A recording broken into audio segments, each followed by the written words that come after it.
नमस्कार। आज हम कक्षा 11वीं के फिजिक्स के सबसे पहले और सबसे जरूरी चैप्टर में गोता लगाने वाले हैं। इसे हम सिर्फ इम्तिहान के नजरिए से नहीं बल्कि इस सब्जेक्ट की खूबसूरती को समझने के लिए पढ़ेंगे। तो चलिए शुरू करते हैं। देखते हैं कि आज हम फिजिक्स की इस दुनिया में क्या क्या समझने वाले हैं। तो सबसे पहले एकदम बेसिक सवाल से शुरुआत करते हैं। अगर एकदम सीधे सीधे कहें तो फिजिक्स उन नियमों और सिद्धांतों की पढ़ाई है जिनसे ये पूरा का पूरा ब्रह्मांड, ये पूरी कायनात चलती है। पर इसे समझने का एक और शायद बेहतर तरीका भी है। सोचिए कि फिजिक्स एक ऐसा टूल है जो हमारे चारों ओर हो रही हर घटना से जुड़े 3 खास सवालों का जवाब देता है। अब देखिए ये स्लाइड कितनी दिलचस्प है। एक बहुत ही मामूली सी घटना है, एक मार्कर का गिरना, और इसी से हम फिजिक्स की ताकत को समझ सकते हैं। पहला सवाल, मार्कर नीचे ही क्यों गिरा, ऊपर क्यों नहीं गया? जवाब है ग्रेविटी। दूसरा सवाल, अच्छा गिरा तो गिरा, पर ये गिरा कैसे? इसका जवाब हमें मिलता है गति के समीकरणों यानी इक्वेशंस ऑफ मोशन से। और सबसे कमाल की बात है भविष्य का अंदाजा लगाना। अगर कोई हमसे पूछे कि यही मार्कर 200 मीटर की ऊंचाई से गिरने में कितना वक्त लगेगा, तो हमें सच में वहां जाकर एक्सपेरिमेंट करने की जरूरत नहीं है। हम फॉर्मूले लगाकर यहीं बैठे बैठे उसे कैलकुलेट कर सकते हैं। और इसी आइडिया को बहुत ही बढ़िया तरीके से समझाया है जाने माने फिजिसिस्ट मिचियो काकू ने। अच्छा, तो अब आगे बढ़ते हैं। देखिए, फिजिक्स जो है ना, वो मोटे तौर पर 2 मेन प्रिंसिपल्स यानी 2 मुख्य सिद्धांतों पर काम करती है। ये 2 प्रिंसिपल्स हैं, यूनिफिकेशन और रिडक्शनिज्म। अब इनको ऐसे समझिए, जैसे यूनिवर्स को देखने के लिए हमारे पास 2 अलग-अलग चश्मे हैं। एक से बड़ी तस्वीर दिखती है और दूसरे से हम छोटी-छोटी डिटेल्स पर फोकस कर पाते हैं। तो पहले यूनिफिकेशन को समझते हैं। इसका मतलब है बहुत सारी अलग-अलग चीजों को समझाने के लिए एक ही नियम या एक ही चाबी ढूंढ निकालना। मिसाल के तौर पर न्यूटन का गुरुत्वाकर्षण का नियम।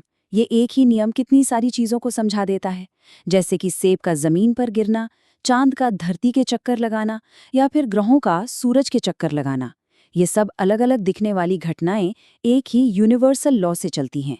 यही तो यूनिफिकेशन की खूबसूरती है। और दूसरी तरफ है रिडक्शनिज्म। इसका फंडा बिल्कुल अलग है। ये कहता है कि किसी बड़ी कॉम्प्लेक्स चीज को समझना है तो उसे छोटे छोटे सिंपल हिस्सों में तोड़कर समझो। यहाँ हम रिडक्शनिज्म का इस्तेमाल करते हैं। जैसे मान लीजिए हमें एक जनरेटर को समझना है, तो हम क्या करेंगे? हम उसे उसके पुर्जों में तोड़ देंगे। पहले समझेंगे कि भाई ये मैग्नेट क्या काम कर रहे हैं, फिर कॉइल का क्या रोल है, और फिर देखेंगे कि ये सब मिलकर आखिर बिजली बना कैसे रहे हैं। इस तरह एक कॉम्प्लेक्स सिस्टम आसान बन जाता है। तो सवाल उठता है कि फिजिसिस्ट्स के टूल क्या हैं? उनके पास कौन से औजार हैं? वेल, 2 सबसे जरूरी हैं, मैथ्स और टेक्नोलॉजी। मैथ्स और फिजिक्स का रिश्ता तो मतलब एकदम अटूट है। एक मशहूर कहावत है कि फिजिक्स विज्ञान का राजा है तो मैथ्स उसकी रानी। और ये सच भी है। फिजिक्स के नियमों को बिना मैथ्स के हम लिख ही नहीं सकते। सोचिए, F=ma। ये इक्वेशन ही तो है जो बल, द्रव्यमान और त्वरण के बीच का रिश्ता बताती है। मैथ्स ही फिजिक्स को सटीक बनाती है। और यही बात फिजिक्स और टेक्नोलॉजी पर भी लागू होती है। ये दोनों एक दूसरे को आगे बढ़ाते हैं। जैसे जब वैज्ञानिकों ने सिलिकॉन चिप्स पर रिसर्च की, तब किसी ने नहीं सोचा था कि इससे स्मार्टफोन बनेंगे। लेकिन देखिए, फिजिक्स की रिसर्च ने टेक्नोलॉजी को जन्म दिया। और उल्टा भी होता है।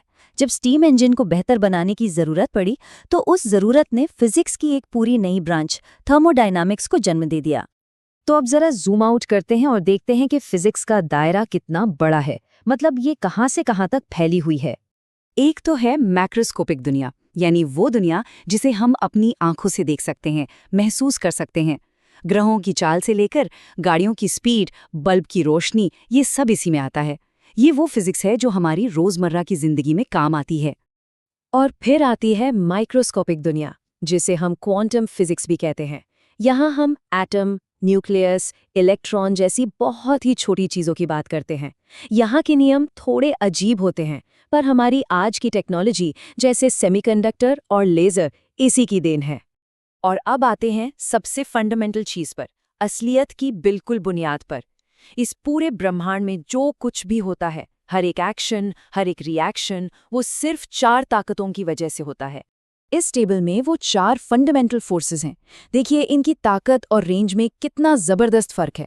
सबसे चौंकाने वाली बात यह है कि ग्रेविटेशनल फोर्स जो हमें सबसे ज्यादा महसूस होती है वो असल में इन सब में सबसे ज्यादा कमजोर है, और जो स्ट्रॉन्ग न्यूक्लियर फोर्स है जो एटम के न्यूक्लियस को बांधकर रखती है वो सबसे ताकतवर है। तो मतलब ये हुआ कि गैलेक्सीज को एक साथ रखने वाली ग्रेविटी हो या एटम के न्यूक्लियस को जोड़े रखने वाली स्ट्रॉन्ग न्यूक्लियर फोर्स, हमारे आसपास होने वाला हर काम इन्हीं 4 फोर्सेस में से किसी एक का नतीजा है। बस यही 4 हैं जो पूरे शो को चला रही हैं। तो ये 4 फोर्सेस ही सब कुछ कंट्रोल करती हैं जो हम जानते हैं।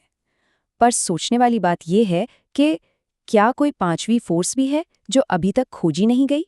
और यही सवाल, यही खोज की भावना तो फिजिक्स की असली आत्मा है।